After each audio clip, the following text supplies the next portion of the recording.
See,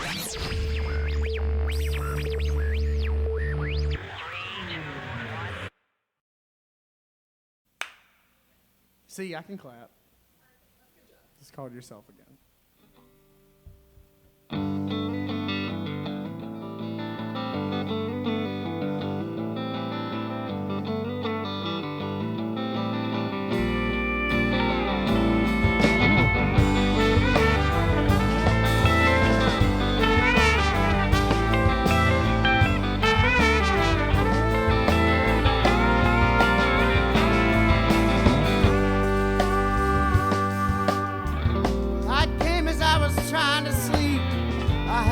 Laying by my feet. It'd been 6 months since I had me a job, and I'd been living off of the fools I could rob.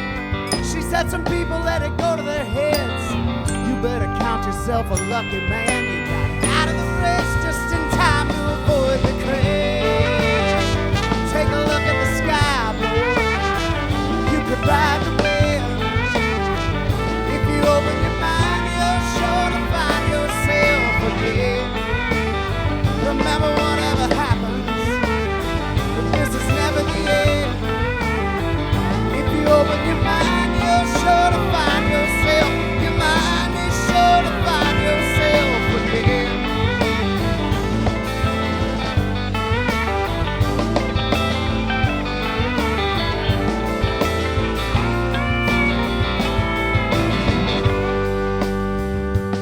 So I packed up all I'd stolen in the pocket of my sweater. I made a phone call to a friend back east, and then I hopped on board a train.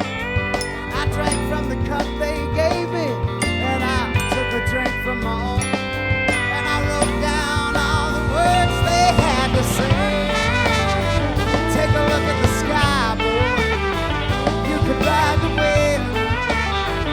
If you open your mind, you're sure to find yourself again.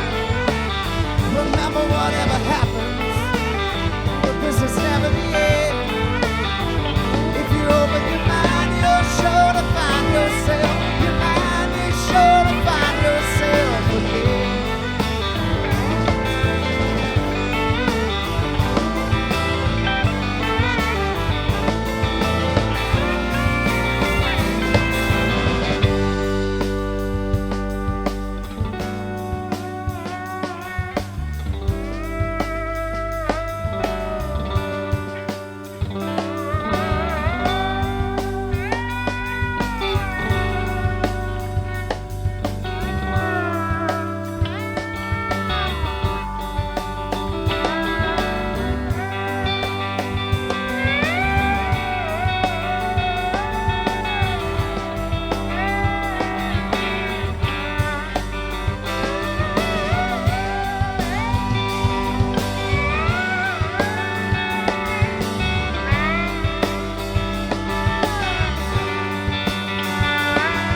I'm Matt Mcdonell. I'm the executive director at your Mississippi Coast Coliseum and Convention Center. I've been there since the spring of 1986. I got into the entertainment business while I was in college at the University of Alabama, really kind of as a favor to a friend, and ended up really enjoying it and turned it into a career. And the good part about the curriculum that I studied, which was just a basic business degree with a concentration in marketing and promotion, was that the principles that I learned back in the late 70s, early 80s going to college, I got to practice them while I was there.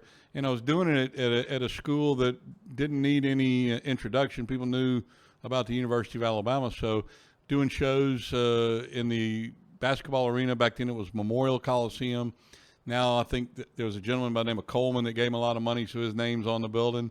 I did shows in Bryant-Denny Stadium. I'd have to go ask Coach Bryant for permission to use the stadium, which was like going to see the highest power in the land. And it was always a treat to get to talk to him, but the only guy that's ever made me nervous. And then I did some shows out in the Quadrangle, which is kind of like the park that is in the middle of all the campus buildings in the center of the campus in Tuscaloosa. So I had a lot of good teachings in college growing up, learning the entertainment business. I got to work with promoters like Alex Cooley out of Atlanta, Georgia, and Tony Ruffino out of Birmingham, Alabama. And these are guys that were doing all the shows in the Southeast, no matter whether it was in Birmingham, Mobile, Pensacola, Biloxi, New Orleans.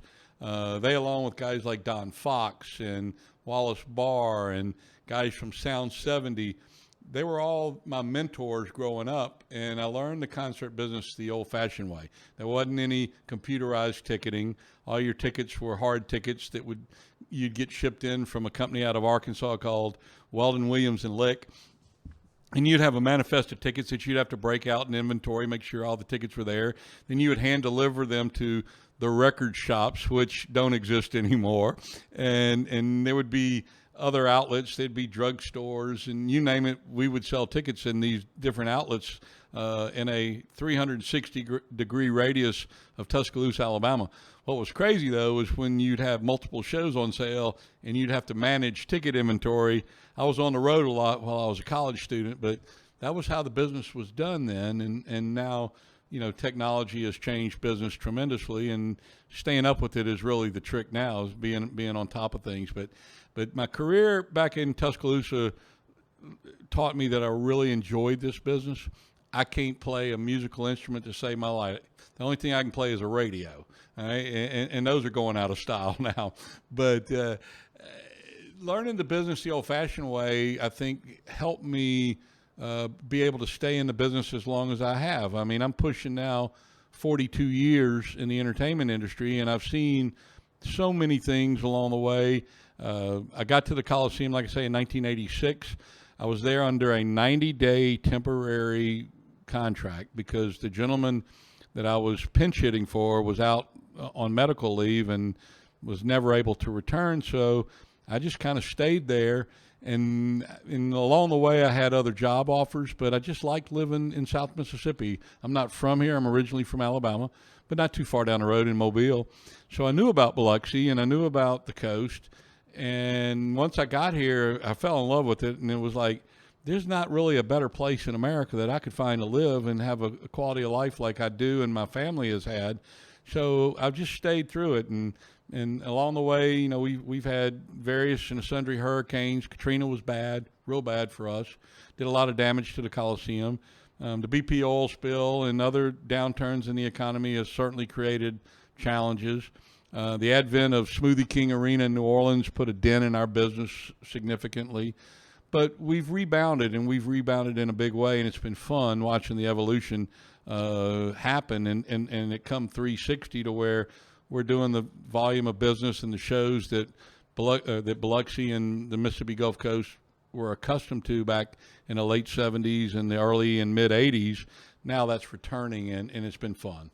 I kind of wanted a break from it, and I left and I did some work in another field for about a year, but I kept wanting to get back, and I kept missing the thrill of getting instant gratification, because when you book a show or book an event or create an event, and you watch it start and you birth it, and it's a successful event, it motivates you to do more. And that motivation and the fact that there were periods where you'd go from one event to another, so every day you weren't doing an event, you were trying to figure out how to create an event, book an event, get ready for the event, do the event, settle the event, do the post event work that you need to do, and then get on to the next event. So going from point A to point B and all the way to Z for all the years that I've done it has kind of made it a career that is never dull. No 2 days are ever the same. You can do the same event every year, and I promise you the event's never the same. There's always a different twist. There's always a different angle. There's always a different problem. There's always a different hurdle or hill to climb, and there's normally a different success factor that happens. Sometimes it's greater, sometimes it's lesser, but you try to always do better than you did the year before. Well, for example, I'll take the Crawfish Music Festival. That wasn't originally a Coliseum event. That event was produced by the Biloxi Elks Lodge for years down at Point Cadet. And when the Isle of Capri came on the scene, in I believe in 1992, Point Cadet changed into a different venue where it wasn't as the ability for them to do larger events like the Crawfish Festival kind of went away. They lost some parking. They lost some ability to stage some things there like they had in the past. The casinos were so popular that it overshadowed some of the activity going on at Point Cadet. My boss at the time was a gentleman by the name of Bill Holmes, who I had the pleasure and the honor of working with for 29 and a half years. And Bill taught me so much. There are lessons that I learned from him that I'll never forget, and I teach to people that are coming behind me now that work at the Coliseum, because they work. And they're tried and true principles, and they're the right way of doing business and the right way of treating people. But Bill came to me one day. He said, "What do you think about us taking the festival from Point Cadet and moving it here to the Coliseum?" I said, "I think it's a great idea. We've got the room, we've got the resources, we've got the reputation to produce larger events, and we can turn this into another, take it to another level." So the very first year, I want to say it was 92 or 93 that we did it, John Michael Montgomery was our first headline act that we did, and we did a 2-day festival.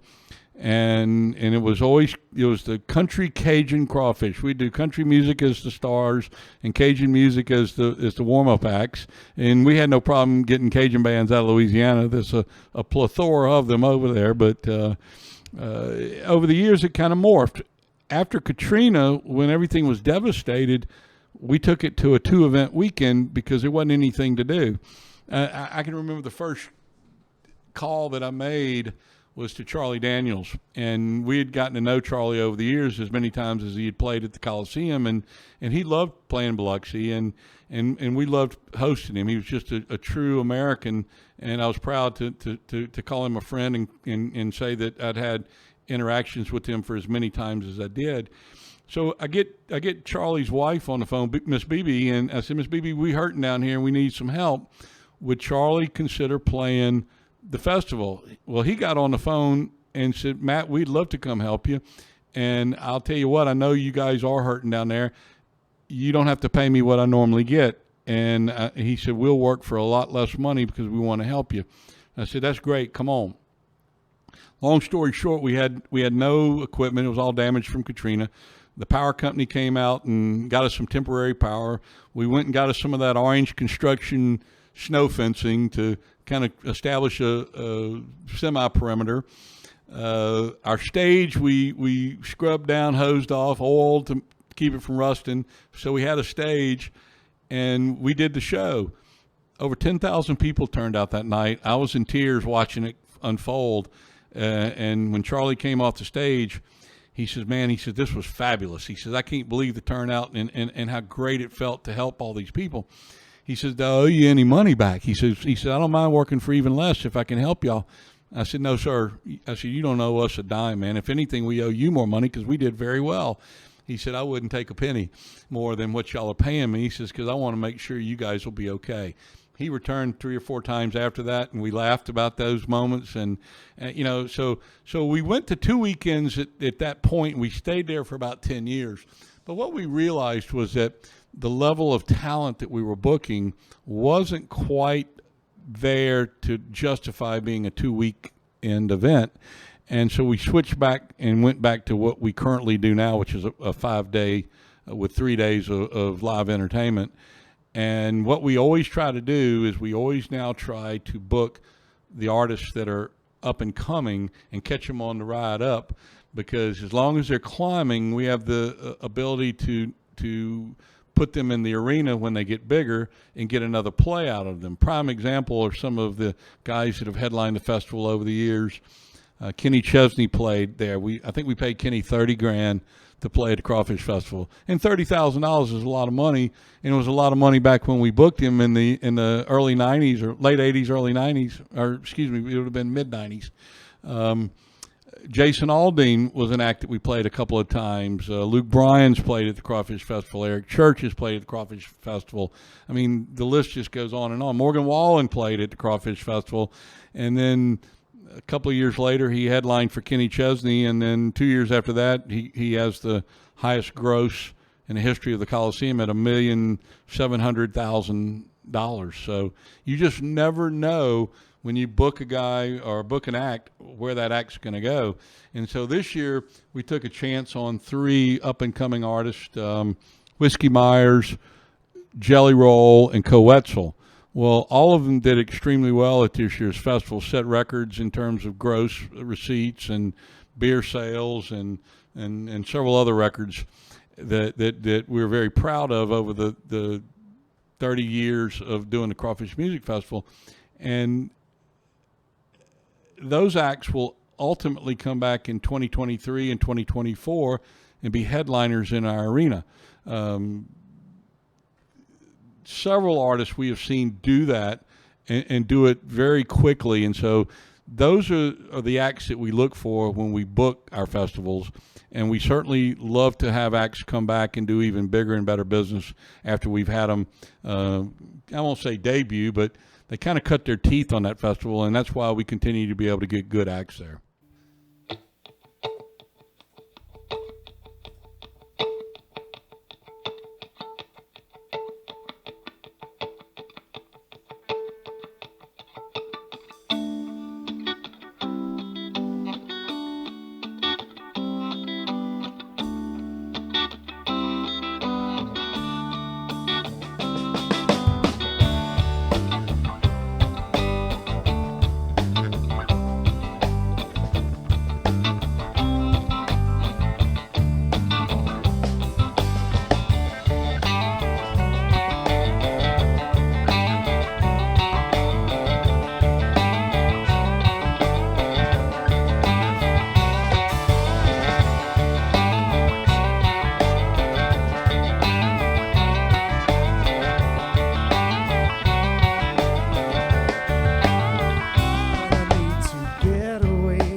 first of all, I got to say this. I've got a tremendous team that I get to lead, and it's such an honor to work with professionals that have the same passion and the same enthusiasm about doing live events and doing activities that appeal to a broad range of the population here in South Mississippi, whether it's a hip-hop show or a country show or a hard-edge rock and roll show or a family show or a kids show or a convention or a trade show or a consumer show. It makes no difference to us. I mean, we just like creating events or hosting events that will bring people to our facility, that will bring people to our community to spend money. Because when the Coliseum was first opened in 1977, it was built for a reason, and the reason was to stimulate the local economy by bringing activities that normally wouldn't come to a market of this size. And since 1977, that's exactly what that building has always done.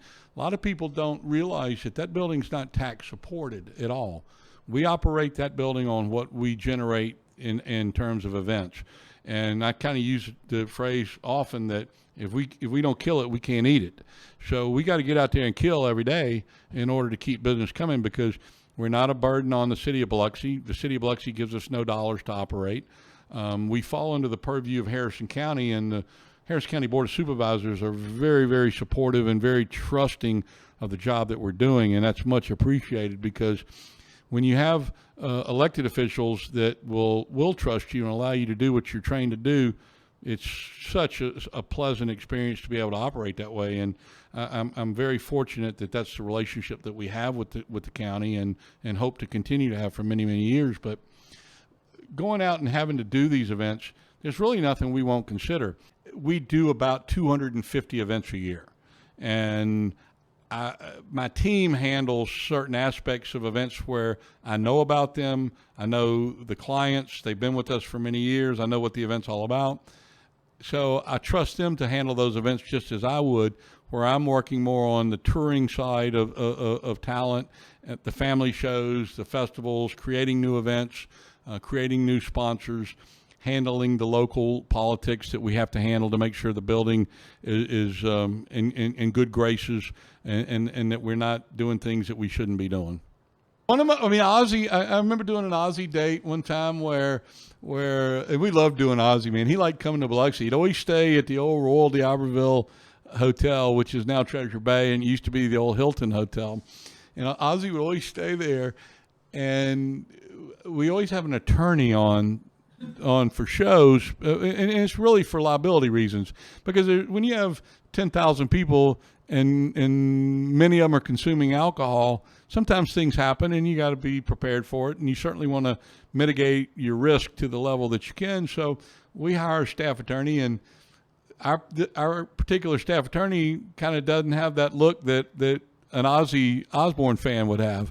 So he was out there in front of the stage, kind of making sure that our T-shirt security in the pit area and behind the barricades were all positioned correctly and knew what to do if crowd surfers came over the barricade, and make sure that they had water and that they could give water out to people, because these were days when you did festival seating and you could have 3,000 or 4,000 people on the floor, and they were in there like sardines. Well, those days don't happen they don't happen very often anymore.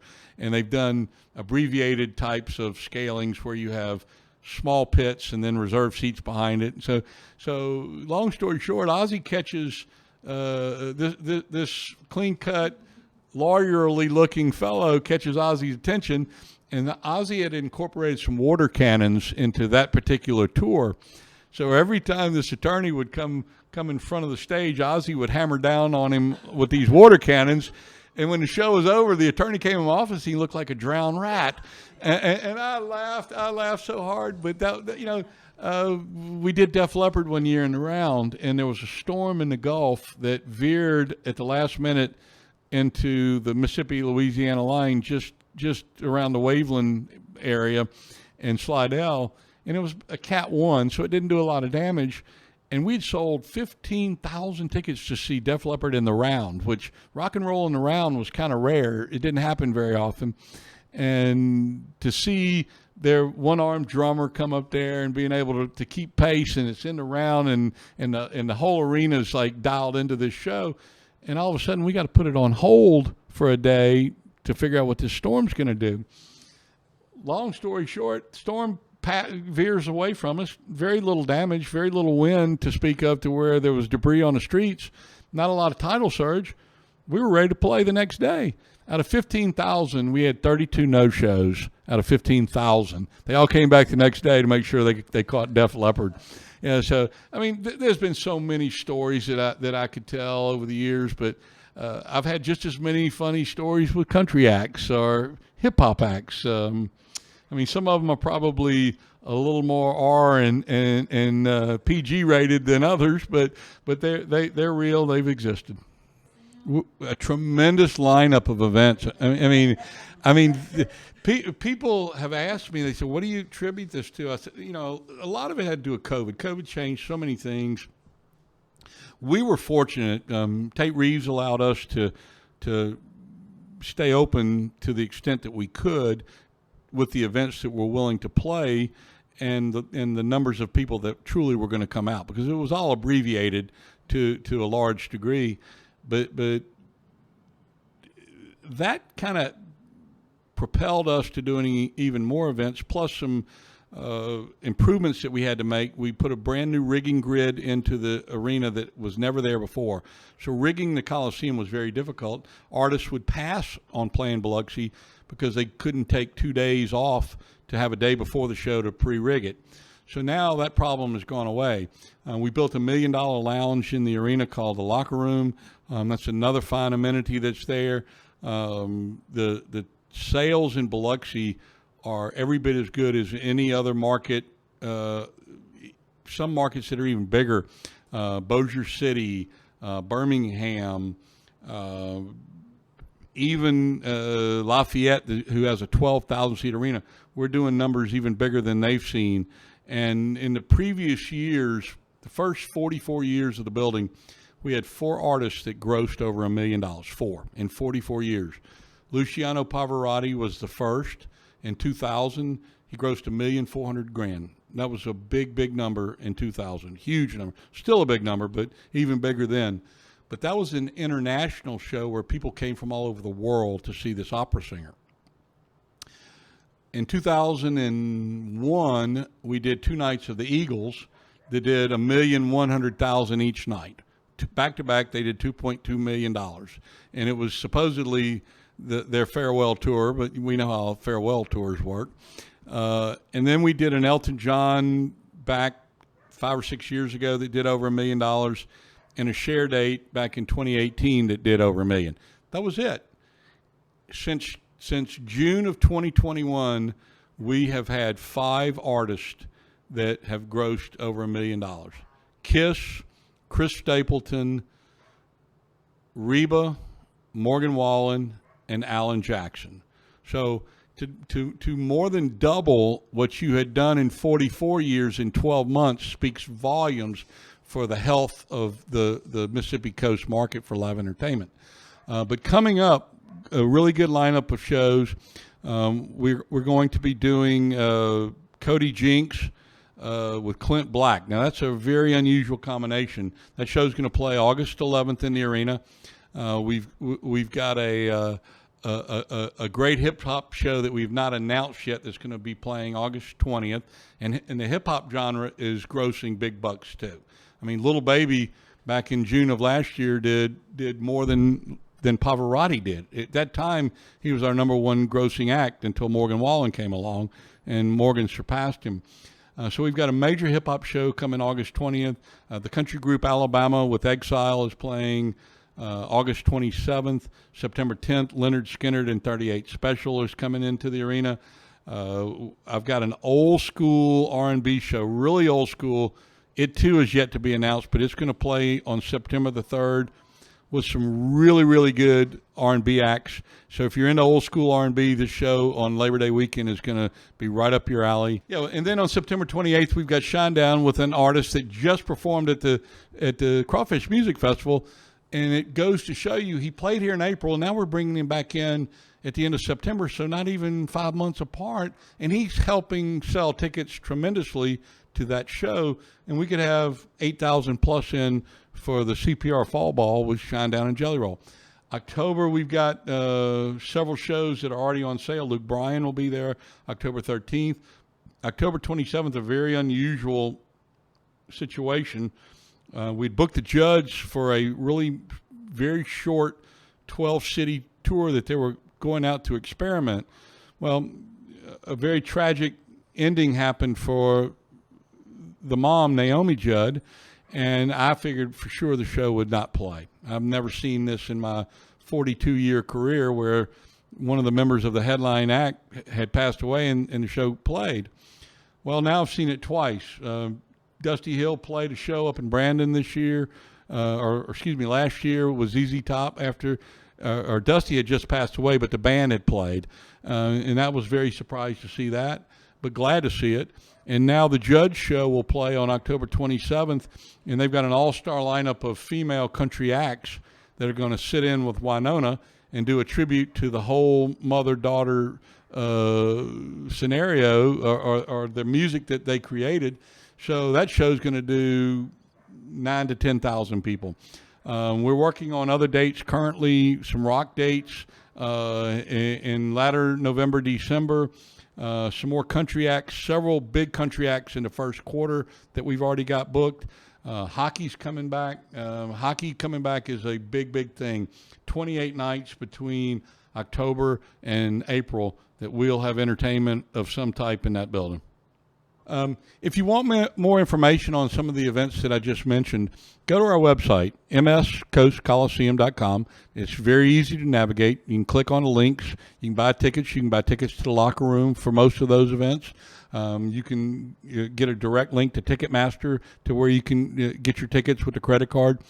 But before I leave, and I would like to come back again because there's just so much that we do year in, year out, and there's so many good stories of things that have happened there over the 45 years that the Coliseum's been there.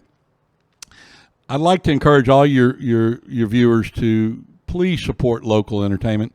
These are the guys and gals that are out there banging the drums, playing the horns, playing the guitars, playing the keyboards every weekend in some club or venue near you. Okay, they're working hard to make a living to support their families, but they're also entertaining you, and you never know when you're going to see a Three Doors Down locally and then they go on to stardom, or are you going to see a Garth Brooks or somebody that is just starting up with their career.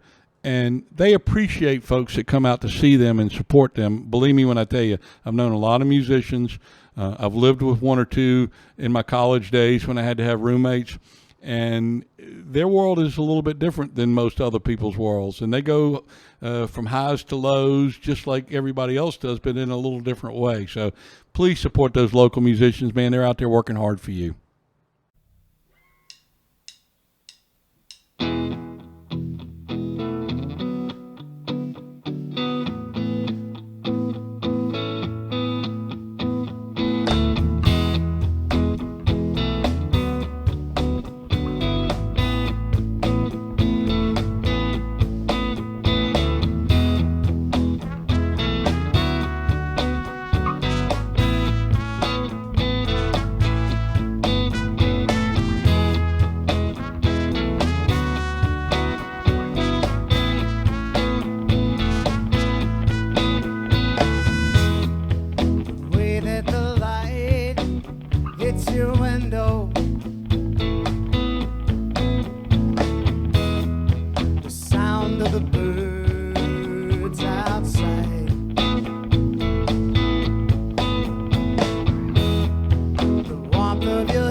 Ba-da-ba-da-ba-ba. Hey, we're Royal Horses. We come down from Hattiesburg, Mississippi to hang out with our Red Radio friends. Today, we're going to answer some questions. Fade to black. Bring in the next thing, which is 5 years. We've been playing together, you and I, and we made a record back in 2018. Yeah. It was called A Modern Man's Way to Improve. And then in 2020, I guess maybe in like April of 2020, we went into Downman Sounds in New Orleans, Louisiana, with our dear friend John Michael Early and our other dear friend Scott Sibley. And we recorded another album. And it took a long time to get it ready to give to the world because stuff's been moving slow, if you haven't noticed. Yes. We also recorded that during the pandemic. In the middle of the pandemic. In the middle of the We pandemic. were very sick. Sheltered away, secluded ourselves. Yes.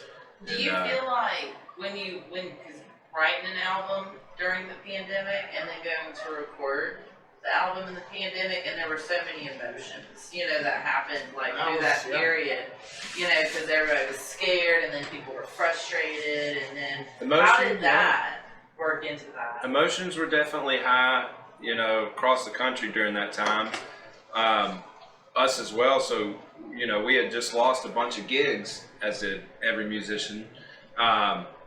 So yeah, emotions were definitely high, and we found the best way to use our time was, quarantining ourselves away from everybody and putting out some music. And we got 10 songs, I think, 10 songs that are... sorry to cut you off, but to go further into your question about how it affected me personally, one of the big things was the song that you either just heard or are about to hear, Yourself Again, is specifically written about what it was like to lose all sense of normalcy with life and then to try to find it again sort of on your own. That's, for me at least, what that song's about.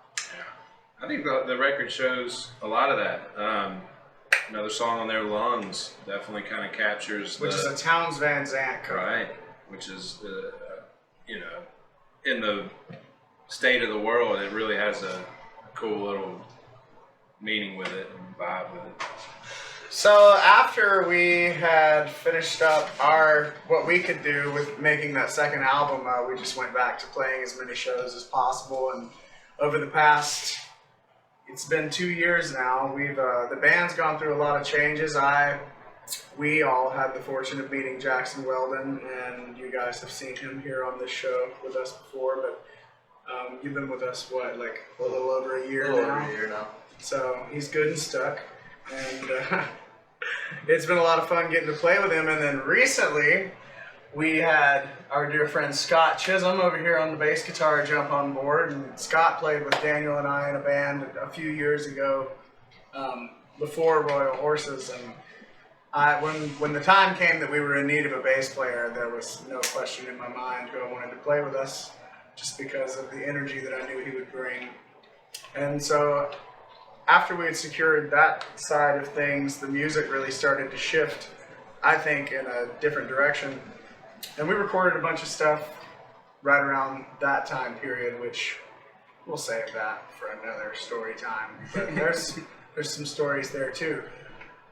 What I'm getting around to, more recently, we had the pleasure of doing a Mardi Gras show with Brandon Kenyon and Mondo Belmont. And we enjoyed playing with both of them so much that we decided to get Brandon to jam with us much more frequently, and it has turned into Pretty regular thing. a very regular thing. And it's at this point, whenever Brandon is with us and we have this full 5-person lineup, that's my favorite time to play music lately. So that's what Royal Horses is up to, and you're going to hear a lot of the songs that we've been working on with the 5 of us lately that are very new songs, because that's what we wanted to play. So, Who is the main writer?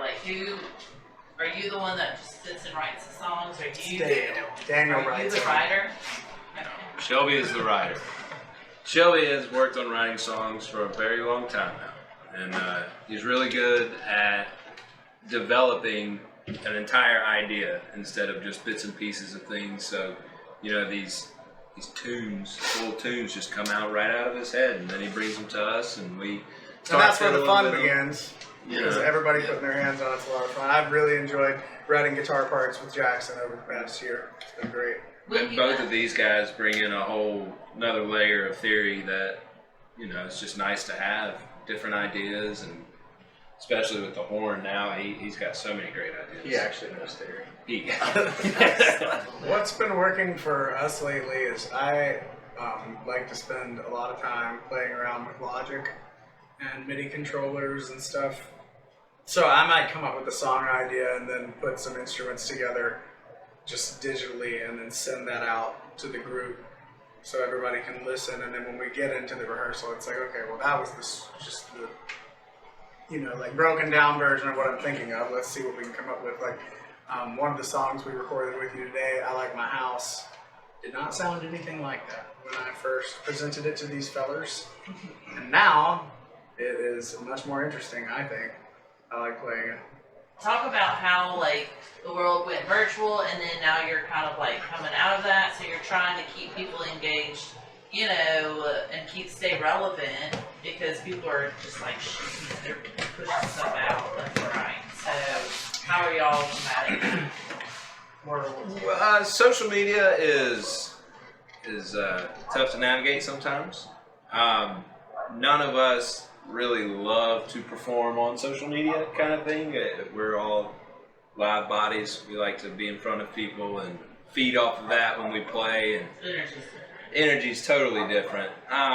With this group, I don't think we've done any live streams, but we have done some like recordings in our rehearsal sessions, things like that, and we'll make some cool videos and use that as content. But you know, it's definitely nowadays on the forefront of the music industry is playing live, or at least it really was during the pandemic, playing live, going live while you play. Facebook Live. And everybody did it. And so we've never been the most trendy of people. We try to, you know. I'd rather have you at my show than have you as a Facebook contact anyway. Yeah. Energy. Not that I don't want both, but I think what I've spent my life working on is what we do on stage. RoyalHorsesBand.com, and check out our website. It's right here on the screen. Our website. That's where we do the most stuff. It's where I post the dates, and there's a bunch of live recordings on there that we'd love for you to check out. And also, at the top of the homepage, you can pre-order our new album, Where the Purple Flowers Grow, on vinyl. Brandon? Sounds about right to me, man. Thank you, Brandon. Hey, I'm Andrew Switzer. I'm an artist, muralist, and graphic designer from the Gulf Coast. Got my start in art about 24 years ago. I just recently went full-time in it, kind of just using the influences of the world around me and whatever gets thrown my way, and just try to turn it into something, whether it be stickers or different merchandise or mediums, whatever my creativity comes up with. So usually once somebody contacts me, the longest part is deciding what they want. They'll throw some ideas at me, I'll throw some ideas at them, and then we'll come up with a rough draft. And they either want to change a little bit or they say it's fine the way it is. So once we have that down, usually the painting part is anywhere between a week to 2 weeks. So usually it just depends on the site. So the last one I did was at a person's residence, so I was able to keep all my stuff there. If it's going to be an outdoor spot and there's no place to safely keep it, then I lug it back and forth. But any business that I do one at, they can remain open and I pretty much stay out of the way. The one that I'm currently working on, it's on a movable 8-foot by 8-foot piece of wood. So the creation of it's been pretty messy. So for the super messy part, I've taken it home, worked on it there, and then I'll take it back to the location and finish it.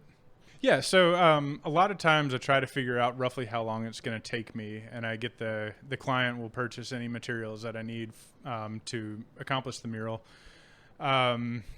So roughly when I try to figure out how much time it'll take, that's going to be the main factor. Once I have that mock-up or sketches done or whatever, I can give a final idea. But I'm usually willing to work within a budget. Absolutely. So the prints and the stickers have always done well. Trying to venture into other things. The hardest part is trying to figure out what will just be a painting or what will just be a print. And that's just generally figured out by the reaction to the public. With the pieces I'm currently doing now with the social issues, what I'm really trying to do is donate half of what I make or a portion of what I make, depending on the merchandise, back to charities to help people.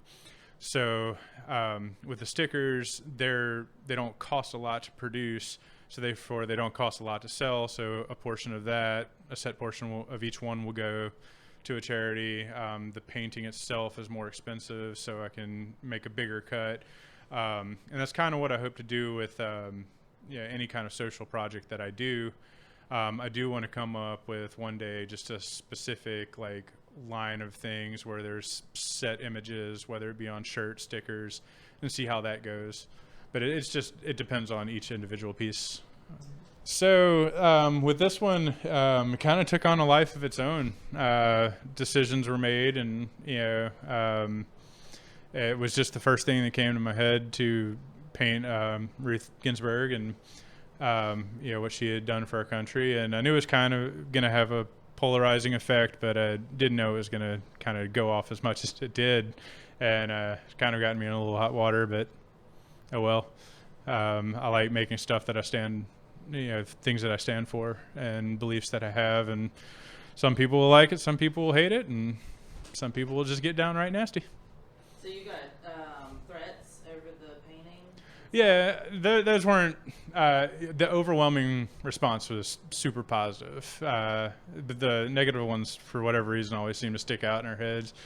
Some pretty nasty stuff. I got in trouble with Instagram for breaking their political policy, which I'd never seen or heard of before, but somehow not even really. I wasn't trying to push anybody one way or the other. I just had posted the picture, and then they decided for me that it was wrong. So, but that just means I did a good job. Oh yeah, there's a old quote: "Art should comfort the disturbed and disturb the comforted," and that's kind of what that did. So, anytime that an artist can make you feel something just based off of an image that they made, and that's the thing for me is I go, wow, something I made with my own hands got people either this happy or this upset, or that's kind of like if you're not doing it for that reason, then I mean, there's always going to be those people that just make a piece of art that's just designed to hang on a wall, and and then there's some people that want to push boundaries with it, and that's definitely what I want to do. So one of the things that I've been really focusing on lately is getting into the live painting, and which I've been doing for years, but now that I'm self-employed, it's something that I want to do more. Music is such a big part of my life, and getting to paint while listening to music, while experiencing art all around you, that's a dream come true for me. So I like to either, if it's a small venue that doesn't have enough space, I'll just go and paint, but I like to have a merch table set up with prints or stickers or buttons or whatever I have. And that's kind of a growing thing around here. It's really gaining some steam with me and a couple other artists. So anytime there's an event, if you're in a band or if you have a location or if you host an event, birthdays, weddings, whatever, you can contact me through Facebook or Instagram, and we can see if we can work something out. So if anybody wants to commission a painting, whether it be a portrait of a relative or something for their house, you can reach out to me the same way through Facebook or Instagram, and we can work something out, whether it's a little small painting or as big as you want to make it. That's one of the things that I love to do, is when you take somebody's vision for what they see and then you can turn it into an artistic vision, and it's going to be somewhere in the middle. And that's one of the joys of what I do, is bringing that painting to a client and say, this is it, and usually exceed their expectations. This song is called "The Next Train Out of This Town."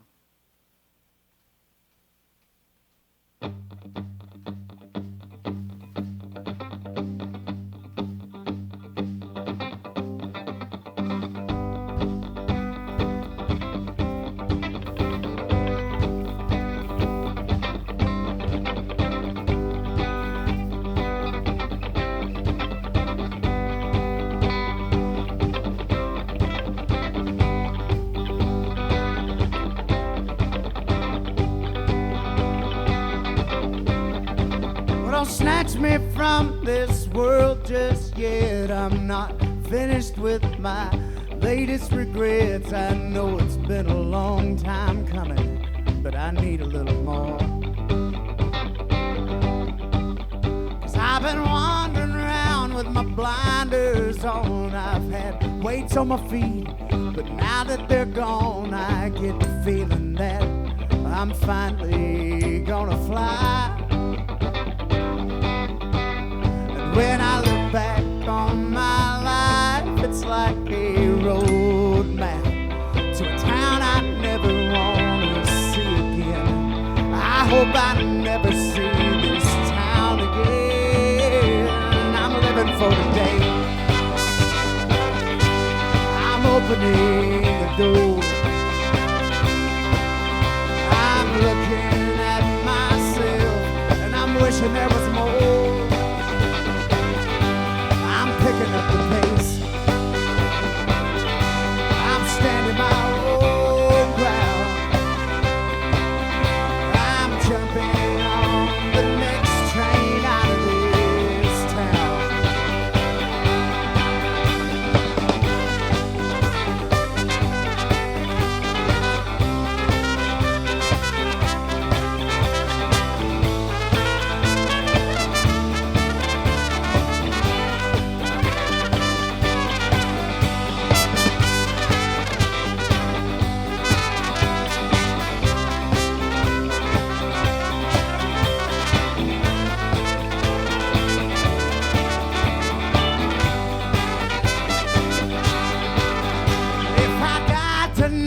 Would it all just stop? Would they knock the hands right out of the clock? Would it feel that way to anyone other than me? When I wake up and I'm 65, and that's assuming that I'm still alive, will I even remember how I feel tonight? Because a mind's not like a map you see. When there's clubs to play and mouths to feed, the ink spills from the page and leaves you blind. I'm living for the day. I'm opening a door. I'm looking at myself and I'm wishing there was more. Picking up the pace. I'm standing my own ground. I'm jumping on the next train out of this town.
Hey, that was a good one. It was pretty close. Can you do one-handed? You have a blooper reel. Claps. Oh. No. I can't do it. I don't think I can either. And action. I like the bounce action. That doesn't really good. Sounds audible. Clappy. It sounds. It's always. Stop it. It's clappy. You're gonna mess yourself up. Shit, I'm way past that. Way past that. Daniel has his dead finger. I do. This thing gets like pale white and It's stinky. Oh, only sometimes. why? It's dead. That's Not alive. Oh yeah, It's decaying. it's slowly decaying from the inside. Are y'all recording? Yeah, we sure are. Maybe. YouTube. TikTok. Changes. Our YouTube page is pretty cool. I would recommend going over there as well. But check out our website, please. That's where we do the most stuff. So, You can also pre-order the new album there, right?